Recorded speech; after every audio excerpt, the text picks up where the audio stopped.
আজ বানালাম আলু সুজি দিয়ে একটা মুখরোচক খাবার। তো পুরো ভিডিওটা তোমরা দেখতে থাকো। এখানে প্রথমেই একটা আলু ছোট দেখে নিয়ে আমি কুড়ে নিলাম। এরপরে নেব একটা ছোট কাঁচা লঙ্কা। কাঁচা লঙ্কাটাকে কুচি কুচি করে কেটে নিতে হবে। দেখো কাঁচা লঙ্কাটা আমার পুরো কুচি করে কাটা হয়ে গেছে।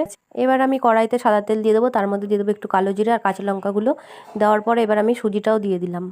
সুজিটা একটু ভাজা ভাজা হয়ে যাওয়ার পরে আলুটা দিয়ে একটু নাড়াচাড়া করে আমি একটু জল দিয়ে দিলাম। এখানে সুজিটা দেখো পুরো ঘন হয়ে পুরো আটার মতো হয়ে গেছে। আর একটু সাদা তেল দিয়ে একটু ভালো করে মেখে নিলাম। মেখে হাতের সাহায্যে একটু গোল গোল করে মাঝখানে এরকম করে ফুটো করে দিয়ে একটা ডোনাট টাইপের মতো করে নিলাম। এরকমভাবে সবগুলোই আমি বানিয়ে নিয়েছি। আর এবার কড়াইতে দিয়ে দিলাম সাদা তেল আর একটা একটা করে এভাবে করে আমি ভেজে তুলবো লাল লাল করে।